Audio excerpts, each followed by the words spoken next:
Salam Pramuka. Terima kasih adik-adikku. Selamat pagi, siang, ataupun malam. Alhamdulillah kita semuanya masih diberi kesehatan, masih diberi kesempatan untuk belajar, masih diberi kesempatan untuk beribadah, dan masih diberikan kesempatan untuk mengejar cita-cita kita. Kali ini anak-anakku belum bisa berangkat ke sekolah, tapi jangan menjadi halangan kita untuk belajar pramuka. Dan di video kali ini saya akan sedikit memberikan informasi gambaran awal tentang apa yang harus kalian pelajari. Dan kepada anak-anakku kelas 7, 8, dan kelas 9 untuk bisa tetap belajar lewat virtual, lewat channel YouTube yang saya gunakan ini sebagai media informasi dan membagikan materi kepada kalian semuanya. Anak-anakku, terus simak videonya, pahami materinya, dan terapkan pada kehidupan sehari-hari. Langsung aja, mari kita lanjutkan. Iya adik-adikku, mari kita mulai belajar. Adik-adikku sekarang sudah termasuk anggota Pramuka Penggalang, karena kemarin sudah melaksanakan kegiatan PTP, penerimaan tamu penggalang. Nah sekarang waktunya adik-adik untuk belajar tentang materi penggalang. Oke, seperti yang saya bilang di awal, kita hari ini akan mempelajari apa itu penggalang.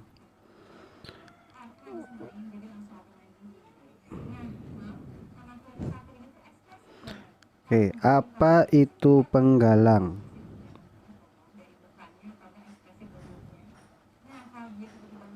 Ini penting ya. Jadi adik-adikku sebelum belajar itu dibiasakan kamu harus mengerti apa yang kamu pelajari dan apa yang bakal kamu dapatkan jika setelah belajar itu.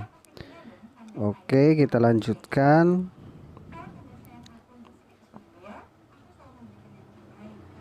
Penggalang adalah sebuah golongan setelah pramuka siaga. Ya, jadi kemarin pada saat SD kelas 2 atau kelas 1 sampai kelas 5 itu siaga, terus kemudian setelah itu masuk ke penggalang. Jadi pramuka penggalang itu adalah golongan setelah pramuka siaga, yaitu sekitar umur 11 sampai 15 tahun. Ya, berarti sekitar kelas 5 SD atau kelas 5 atau kelas 6 itu udah termasuk penggalang tergantung umurnya ya. Oke, itu tentang umur dan pengertian penggalang. Terus kemudian kenapa disebut pramuka penggalang? Oke, kenapa disebut pramuka penggalang? Karena sesuai dengan kiasan pada masa penggalangan perjuangan bangsa Indonesia dulu, yaitu ketika rakyat Indonesia menggalang dan mempersatukan dirinya untuk mencapai kemerdekaan dengan adanya peristiwa bersejarah, yaitu Kongres Para Pemuda Indonesia yang kita kenal sampai sekarang adalah Sumpah Pemuda pada tahun 1928. Jadi itu asal usul pramuka penggalang. Jadi masa penggalang ini kenapa ada pramuka penggalang? Karena terinspirasi atau berasal dari perjuangan dulu pada saat bangsa Indonesia penggalangan untuk mengumpulkan para pemuda. Untuk apa? Untuk mencapai kemerdekaan. Nah, itu adalah merupakan peristiwa bersejarah bangsa Indonesia dalam mencapai kemerdekaan. Nah, kongres yang peristiwa bersejarah itu yaitu Kongres Para Pemuda Indonesia yang dikenal dengan Sumpah Pemuda pada tahun 1928. Nah, itu berarti penggalang itu lahir di situ. Terus kemudian kode kehormatan bagi pramuka penggalang. Kode kehormatan itu ya semacam apa ya, moral atau kode moral atau kode kehormatan bagi seorang pramuka penggalang. Nah, kode kehormatan pramuka penggalang itu ada dua, yaitu Trisatya dan Dasa Dharma. Itu patokannya. Kalau kamu menjadi pramuka penggalang, itu patokannya, pegangannya, intinya, dasarnya itu ini, Trisatya dan Dasa dharma. Trisatya itu apa? Trisatya itu adalah janjinya pramuka penggalang. Kalau dasa dharma itu adalah moralnya pramuka penggalang. Jadi kalau misalkan anak-anakku, adik-adikku jadi seorang pramuka penggalang, apakah sudah sesuai dengan trisatya dan dasa dharma? Nanti kita bisa cek. Jadi trisatya itu adalah janjinya penggalang. Kalau janjinya siaga itu dwisatya. Kalau penggalang itu trisatya. Dan trisatyanya penggalang dan penegak itu beda. Walaupun ada hanya sedikit perbedaannya, nanti bisa kita bahas. Nah, jadi trisatya penggalang itu adalah, trisatya itu adalah janjinya pramuka penggalang, dan dasa dharma itu adalah moralnya pramuka penggalang. Baik apa tidaknya dia sebagai seorang penggalang nanti bisa dilihat dari pramuka penggalang atau dari isi dasa dharma itu. Oke, kita lanjutkan. Nah, sekarang isinya. Apa itu trisatya pramuka penggalang? Isinya apa tadi ya? 1. Demi kehormatanku aku berjanji akan bersungguh-sungguh. Demi kehormatanku aku berjanji akan bersungguh-sungguh. 1. Menjalankan kewajibanku terhadap Tuhan, Negara Kesatuan Republik Indonesia, dan mengamalkan Pancasila. Jadi kode kehormatannya yang pertama adalah menjalankan kewajibanku terhadap Tuhan. Berarti dia sebagai makhluk Allah. Jika orang Islam, kan Indonesia banyak agamanya. Jadi di sini kewajibanku terhadap Tuhan, negara sebagai warga negara Kesatuan Republik Indonesia, dan mengamalkan Pancasila. Ya, terus yang kedua, menolong sesama hidup dan mempersiapkan diri membangun masyarakat. Nah, jadi kehormatannya pramuka penggalang itu adalah menolong sesama hidup. Ya, sesama hidup itu kan banyak. Apakah itu manusia, apakah itu hewan, apakah itu tumbuhan, menolong sesama hidup. Ya. Dan mempersiapkan diri membangun masyarakat. Nah, ini yang berbeda antara trisatya penggalang dengan trisatya penegak ya. Karena kalau trisatyanya penggalang itu mempersiapkan diri membangun masyarakat. Tapi kalau trisatyanya penegak itu ikut serta membangun masyarakat. Kalau ini masih apa? Menolong sama hidup, mempersiapkan, berarti masih latihan untuk membangun masyarakat. Tapi kalau penegak itu udah ikut serta, bedanya di situ. Terus kemudian yang ketiga adalah menepati dasa dharma. Ini ya, menepati dasa dharma. Oke, itu adalah kehormatannya pramuka penggalang. Jadi dia sebagai seorang pramuka penggalang itu merasa terhormat jika dia sudah memenuhi ini. Oke, itu adalah tentang kehormatan pramuka penggalang. Terus kemudian selanjutnya adalah dasa dharma pramuka. Ya, kita akan membahas dasa dharma pramuka. Dasa itu artinya 10 ya. Dasa itu artinya 10, dharma itu ya dharma, pramuka ya pramuka. Jadi dasa dharma itu ya ada 10 dharmanya pramuka. Ya, apa aja isinya? Kita lihat. 1. Takwa kepada Tuhan Yang Maha Esa. Di pramuka penggalang pun di dasa dharma kita diminta untuk takwa kepada Tuhan Yang Maha Esa. Yang namanya takwa itu ya menjalankan semua kewajibannya dan menjauhi semua larangannya. Larangannya siapa? Larangannya Tuhan. Tuhan. Kenapa di sini disebut Tuhan? Karena agamanya kita kan banyak. Jadi Tuhan masing-masing ya, takwa. Tuhan Yang Maha Esa. Nah, itu kalau misalkan anak-anakku, adik-adikku sudah merasa takwa, sudah merasa bisa menjalankan semua kewajiban dan menjauhi larangannya, ya ini dasa dharma yang pertama. Kemudian dasa dharma yang kedua, cinta alam dan kasih sayang sesama manusia. Jadi di pramuka pun di dasa dharma ini adalah pedomannya nih, cinta alam dan kasih sayang sesama manusia. Kita harus bisa saling mencintai kepada alam dan juga kepada manusia dengan cara menjaganya, melestarikan, dengan bersosialisasi, dengan bekerja sama, dengan saling tolong menolong. Nah, ini dasa dharma yang kedua. Kemudian yang ketiga adalah patriot yang sopan dan kesatria.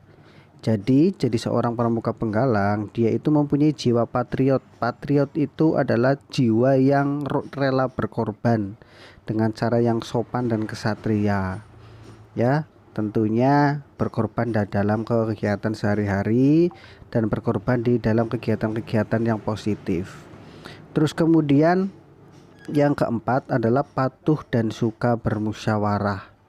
Ya, patuh dan suka bermusyawarah. Akhirnya pada saat kalian berada di forum atau berada di masyarakat, berada di kelas atau berada di asrama dan lain sebagainya, kalian itu mempunyai jiwa patuh, patuh terhadap aturan yang sudah disepakati, patuh terhadap aturan yang ada di lokasi tersebut, dan suka bermusyawarah. Artinya jika terjadi sesuatu, jika terjadi masalah atau jika terjadi kendala, kamu selesaikan dengan cara bermusyawarah, tidak dengan cara ugal-ugalan atau mungkin dengan marah-marah atau mungkin ngamuk-ngamuk dan lain sebagainya. Itu tidak termasuk suka bermusyawarah. Oke anak-anakku, adik-adikku, yang kelima yaitu rela menolong dan tabah. Jadi dharma yang kelima itu, jadi seorang penggalang itu harus rela menolong. Artinya menolong itu bukan karena orang lain, tapi karena dia sendiri punya jiwa sebagai seorang penolong. Bukan karena untuk mencari muka, bukan karena untuk biar terlihat keren atau mungkin apalah menurut kalian, tapi ini benar-benar rela menolong itu ikhlas ya. Dan tabah di sini artinya ya dia sabar, dia tidak mudah tergoyahkan, dia ulet dan sebagainya. Kemudian dasar dharma yang keenam yaitu rajin, terampil, dan gembira. Jadi seorang pramuka penggalang di bidang apapun di dalam kehidupan sehari-hari, baik itu pelajaran, baik itu aktivitas sehari-hari, rutinan, ibadah, kamu itu harus rajin. Rajin saja bukan cukup, juga harus terampil. Terampil aja itu kurang mengasihkan, makanya harus dilaksanakan dengan gembira. Makanya kalau anak-anak pramuka itu biasanya selalu rajin, terampil, dan gembira. Itu sebagai patokan menjadi seorang anak pramuka dari dasar dharma yang keenam. Apapun kegiatannya, sesusah apapun kegiatannya, kalau misalkan itu dilaksanakan dengan gembira, itu akan kelihatan sangat mengasihkan. Oke, kemudian yang ketujuh, hemat, cermat, dan bersahaja. Jadi hemat, kita baik itu hemat tenaga, hemat pikiran, hemat uang, dan lain sebagainya. Cermat, kita itu dalam memanfaatkan, menggunakan uang, menggunakan waktu, bergaul dengan teman, memakan makanan sehat, itu harus cermat dan sebagainya dalam segala bidang. Dan bersahaja, itu adalah dasar dharma yang ketujuh. Kemudian dasar dharma yang ke-8 adalah disiplin, berani, dan setia. Ya, disiplin ini yang 8, disiplin, berani, dan setia. Artinya dia mempunyai jiwa disiplin, berani, tapi setia. Apapun kegiatannya dan dimanapun dengan siapapun. Yang ke-9, bertanggung jawab dan dapat dipercaya. Jadi di saat dia mendapatkan sebuah amanah, dia itu mempunyai jiwa yang tanggung jawab. Dan pada saat dia diberi tanggung jawab, dia dapat memegang kepercayaan yang dia dapatkan. Oke, itu dasar dharma yang ke-9. Kemudian dasar dharma yang ke-10 itu suci dalam pikiran, perkataan, dan perbuatan. Jadi seorang pramuka, dasar dharma ke-10 itu dia antara pikiran, perkataan, dan perbuatan itu bersih. Kan ada sekarang di orang zaman sekarang ngomongnya baik tapi hatinya ternyata buruk, atau mungkin hatinya baik ternyata kata-katanya tidak baik. Baiknya pikiran dan perkataannya mungkin sama, di perbuatannya nggak sama dan sebagainya. Itu adalah dasar dharma pramuka dari ke-10. Nah, anak-anakku, adik-adikku, dasar Trisatya dan dasar dharma ini kalian wajib hafal, tidak boleh ditawar, wajib hafal. Dan sebenarnya hafal saja belum cukup, karena adik-adikku, anak-anakku, itu bukan hanya sekedar hafal, tapi harus memahami dan menerapkan dalam kehidupan sehari-hari. Nah, sedikit tips saja dari saya untuk menghafalkan dasar dharma pramuka dengan mudah. Ambil 2 huruf dari kalimat paling depan. Yang pertama itu ta, yang kedua itu ci, yang ketiga itu pa, 4 pa, 5 re, ini ya, yang ini ya. 5 re, 6 ra, 7 he, 8 di, 9 ber, terus 10 su. Jadi kalau dibaca taci paparera hedi besu. Taci paparera hedi besu. Ulangi ya. Taci paparera hedi besu. Ya, pada saat kalian SD mungkin udah sering diajari ya, tapi saya mengingatkan aja biar tambah hafal. Ta itu takwa, cinta itu cinta, patriot, patuh, rela, dan seterusnya, sehingga kalian nanti dengan mudah menghafalkan dasar dharma pramuka. Oke, itu tentang dasar dharma. Terus kemudian sekarang saya akan berbicara tentang satuan terkecil dalam pramuka penggalang. Satuan paling terkecil dalam pramuka penggalang itu adalah regu, yang namanya regu. Dan kesatuan dari beberapa regu, ya, jadi antara regu dan regu itu ada disebut dengan pasukan, ya, disebut dengan pasukan. Setiap regu itu beranggotakan 5-10 orang, 5-10 orang pramuka penggalang, dan dipimpin oleh satu atau seorang pemimpin regu yang disebut dengan pinru. Nah, pinri itu dipimpin oleh anggota regunya itu sendiri-sendiri. Kemarin adik-adikku kan juga sudah bikin regu tuh, sudah dibikin regu, sudah memilih salah satu pinrunya. Nah, itu adalah satuan terkecil dari pramuka penggalang. Nah, kemudian masing-masing pemimpin regu ini nanti akan memilih satu orang dari mereka yang akan menjadikan pemimpin regu utama yang disebut pratama. Jadi masing-masing pinru dikumpulkan menjadi satu, terus kemudian berembuk lagi siapa yang pantas menjadi pratama, ya, atau pemimpin regu utama. Terus kemudian pasukan yang terdiri dari beberapa regu tersebut dipimpin oleh seorang pratama atau pasukan itu tadi. Terus kemudian dilanjutkan, dalam golongan pramuka penggalang itu ada 3 tingkatan ya. Yang pertama adalah penggalang ramu, yang kedua adalah penggalang rakit, yang ketiga adalah penggalang terap. Nah, urutan atau tingkatan ini harus dilaksanakan atau harus dilewati secara berurutan, tidak boleh loncat. Artinya kalau mau rakit harus selesai ramu, kalau mau terap harus selesai rakit, dan sebagainya. Ini adalah sebuah tingkatan yang harus dilaksanakan dan harus dilewati oleh seluruh anggota pramuka penggalang. Oke, ramu, rakit, dan terap. Nah, terus kemudian setiap anggota penggalang yang telah menyelesaikan SKU, jadi masing-masing tadi ya, saya ulangi lagi di sini, penggalang ramu, dia dikatakan sebagai penggalang ramu itu jika dia sudah bisa menyelesaikan SKU ramu. Dia bisa dikatakan sebagai penggalang rakit itu jika dia sudah melaksanakan SKU tingkat rakit. Begitu juga yang terap, sama seperti itu. Jadi ada misi yang harus dilewati supaya mendapatkan pangkat tersebut. Kalau misalkan itu di militer ya, ada pangkatnya. Nah, pangkat ramu, pangkat rakit, atau pangkat terap. Di sini kita sebutnya tingkatan ramu, tingkatan rakit, sama tingkatan terap. Oke. Setiap anggota penggalang yang telah menyelesaikan SKU itu artinya syarat kecakapan umum, berhak mengenakan TKU. TKI itu tandanya, tanda kecakapan umum. SKU itu syaratnya, TKU itu tandanya. Sesuai tingkatannya yang dikenakan pada lengan baju sebelah kiri. Diberi tanda barung, kalau misalkan itu siaga ya. Kalau untuk penggalang berarti dikasih tanda regu berwarna dasar merah. Nah, TKU untuk penggalang berbentuk sebuah janur yang terlipat 2 dengan gambar manggar, ya, dengan gambar manggar, yakni nama bunga pohon kelapa. Nah, SKU-nya adik-adikku saya yakin sudah mengenal buku SKU ya, syarat kecakapan umum, yang warnanya merah, kecil bukunya, dan itu isinya tentang misi-misi yang harus dilewati pramuka penggalang untuk mencapai tingkatan ramu, rakit, dan terap. Nah, untuk TKU atau tandanya saya tunjukkan di sini. Untuk tanda kecakapan, nah ini nih, Tanda TKU penggalang, penggalang ramu itu manggarnya 1, penggalang rakit itu manggarnya 2, penggalang terap itu manggarnya 3.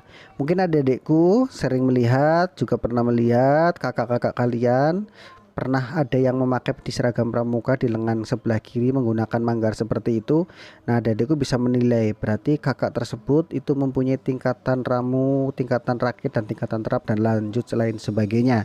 Nah, sebenarnya setelah tingkatan terap itu ada tingkatan paling tinggi jadi tingkatan pramuka penggalang, yaitu pramuka Garuda. Kalau pramuka Garuda itu ada simbol Garuda. Tidak saya sebutkan di sini. Nanti akan saya bahas di lain waktu. Nah, tanda TKU penggalang ini berbentuk manggar dan janur seperti yang saya sebutkan, dipasang di saku sebelah kiri.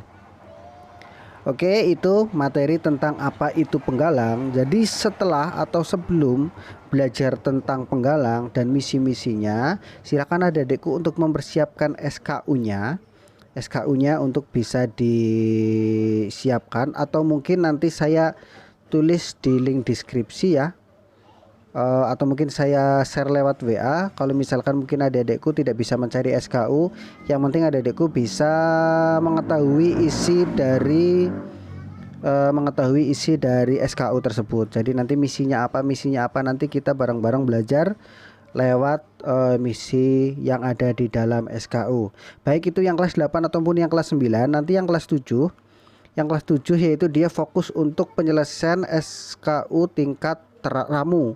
Kemudian yang kelas 8 nanti untuk penyelesaian SKU tingkat rakit. Ya, untuk kelas 9 nanti bisa belajar SKU yang tingkat terap untuk menuju ke Garuda. Oke, itu yang bisa saya sampaikan. Semoga bermanfaat. Dan kepada adekku, jangan lupa untuk melaksanakan 3M, menjaga jarak, mencuci tangan, dan memakai masker. Salam terus. Salam sehat untuk keluarga, salam sehat untuk kita semua. Banyak salam mohon maaf. Wabillahi taufiq walhidayah. Assalamualaikum warahmatullahi wabarakatuh. Salam Pramuka.